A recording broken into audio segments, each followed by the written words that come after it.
Halo teman-teman, bertemu lagi sama saya Arsal Fadila di Programming Nusantara. Pada video kali ini, saya masih membahas tentang bahasa C++-nya gitu ya. Kemarin kita telah membahas apa?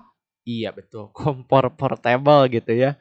Kompor portable. Enggak dong, kita telah mengenalkan apa itu bahasa C++, terus sejarahnya gitu kan, sampai-sampai ke gajinya kita telah memberikannya gitu ya. Nah, itu masih dasar ya. Sekarang dasar juga gitu ya. Kita akan bahas tentang sintak. Tapi sebelum saya melanjutkan materi kali ini, saya ingin kalian sudah punya text editor dan compiler untuk C++. Wah bang, itu apa bang? Coba deh kalian searching ya di channel saya. Ada how to install Codeblocks ya. Nah, di sana saya sudah memberitahukan caranya bagaimana. Jadi, kalian monggo silahkan pergi dulu ke video itu, download, install, sehingga pada nantinya kalau kalian di G++ min version itu udah muncul versinya, berarti kalian sudah berhak melanjutkan pertemuan kedua ini. Oke? Sudah? Oke. Saya anggap sudah ya. Kita akan bahas tentang sintak. Nah, sintak. Sintak itu apa sih? Sintak itu adalah segala aturan penulisan dari suatu bahasa gitu. Itu adalah pengertian dari sintak. Di sintak ini saya bisa menggolongkan dua macam gitu ya.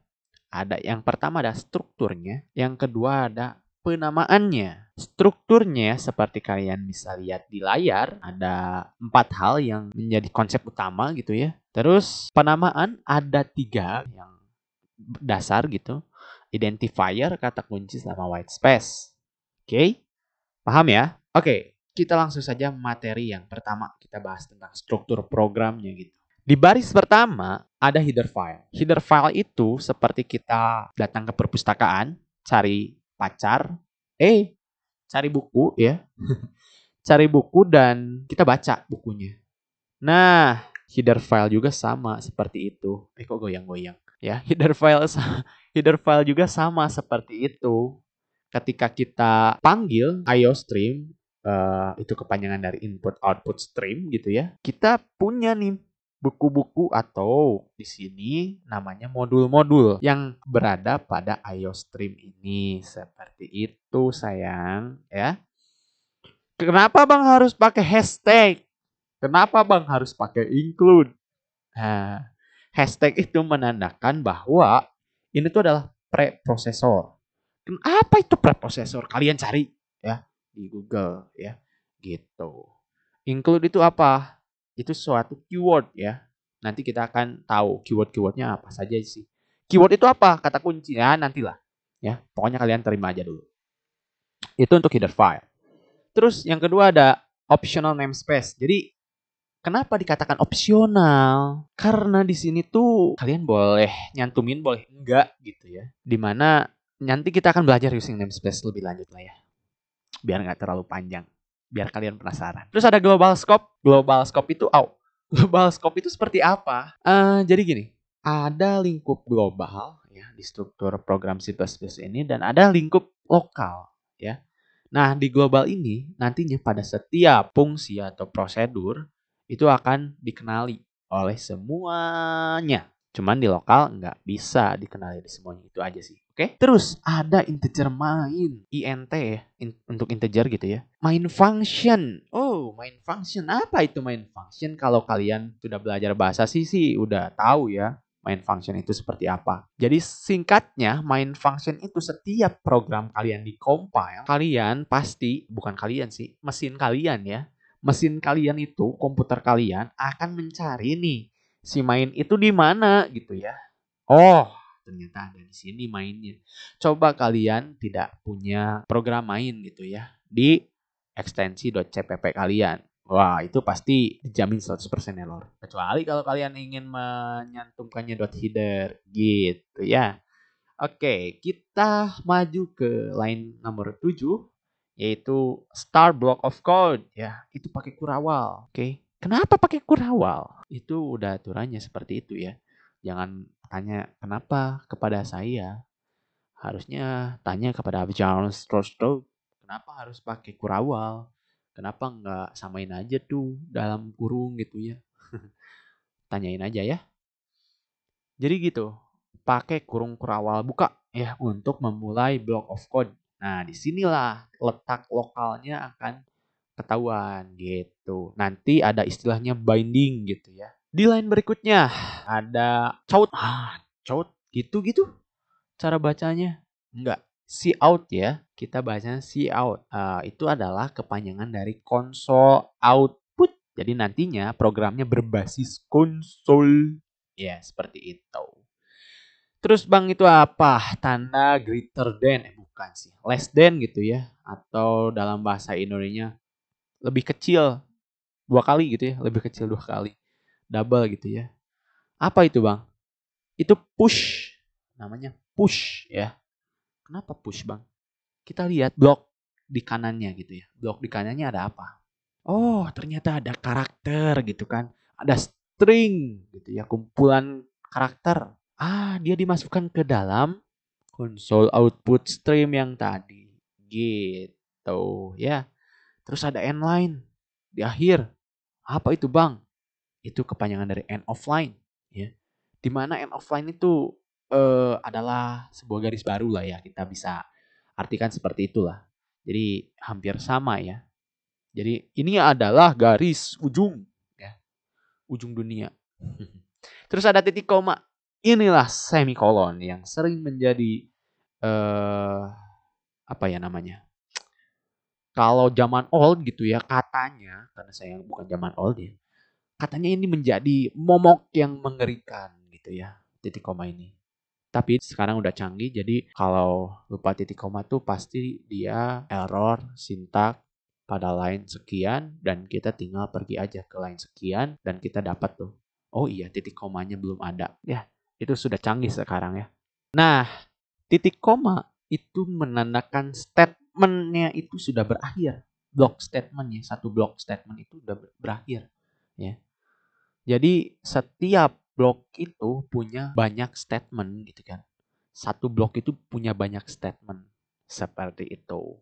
Ini blok statement 1. Yang bawah blok statement 2. Itulah statement. Ya. Terus Bang itu ada return 0. Return 0 itu untuk menandakan bahwa program kalian berhasil di execute dengan sukses. Makanya direturnkan 0 kepada sistemnya. Seperti itu ya. Oke, itu adalah strukturnya. Dan di akhir jangan lupa kurung kurawal tutup. Itu untuk menandakan end block of code. Oke, next. Identifier. Sekarang identifier Bang. Wah ini udah makin bingung, makin pusing gitu ya. Tapi jangan menyerah ya. Saya akan mencoba kalian agar bisa memahaminya gitu ya. Identifier itu adalah nama yang digunakan untuk mengidentifikasi variabel, fungsi, kelas, modul, atau item yang lain yang digunakan oleh kalian sebagai programmer. Ya, seperti itu. Nah, di identifier ini nggak sembarangan. Ada aturannya kita memberikan nama gitu ya. Yang pertama, karakter yang diperbolehkan yaitu, kalian bisa lihat, kapital A sampai Z, dan huruf kecil A sampai Z, kemudian underscore dan digit 0 sampai 9 gitu. Itu adalah karakter yang diperbolehkan. Terus yang tidak diperbolehkan apa saja, Bang? Tanda baca ya, karakter tanda baca atau dan operator ya. Seperti add gitu ya, dolar, plus, minus dan persen gitu.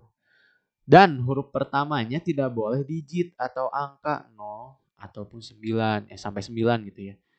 Ya, nggak boleh angka dulu gitu ya, harus karakter terlebih dahulu. Dan catatan, C++ itu adalah bahasa yang case sensitif. Jadi, A besar atau A kapital dan A kecil itu beda. Kalau kalian punya nama Arsal dengan huruf kapital semua, beda halnya dengan Arsal dengan huruf kecil semua. Itu suatu identitas yang berbeda. Itulah case sensitif.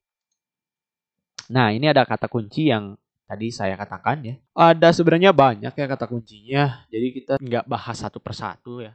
Cuman saya memberikan warna ya. Yang memberikan warna itu untuk tipe data. Wah, tipe data nih seru nih. Tipe data basic ya nanti kita akan belajar. Oke? Jadi terimalah saja kata kunci. Tapi jangan khawatir kalian kalau kata kunci ya. Kalian bisa pergi ke internet dan searching kata kunci C++ itu ada apa aja gitu ya. Kalau kalian lupa, bisa ASM itu untuk apa, else itu untuk apa, new itu untuk apa, this itu untuk apa, dan sebagainya itu bisa kalian banget searching ya. Karena kita tidak mungkin bahas satu persatu di video kali ini. Oke? Terus ada white space, spasi gitu ya. Nah, istilahnya yang digunakan dalam C++, istilah yang digunakan dalam C++ untuk menggambarkan blank ya, blank itu kosong gitu ya. Tab, karakter, garis baru ya, dan komentar. Gitu ya, itu untuk white space. Tapi jangan salah, ini bukan caranya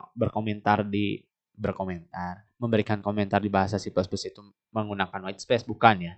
Tapi white space itu ya kalian tahu lah, ini contohnya aku sayang kamu gitu ya. Kalau kita nggak pakai white space, jadinya aku sayang kamu tuh jadi satu identitas ya. Jadi salah gitu ya.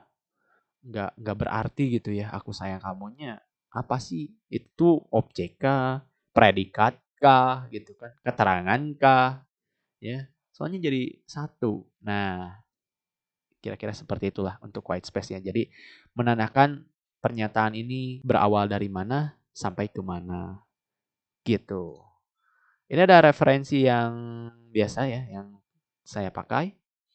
Dan kalau sudah referensi tandanya cukup materinya dan sampai di sini saya Arsal Padilla pamit undur diri. Terima kasih sekali lagi. Salam programming Nusantara, salam programmer. See you later.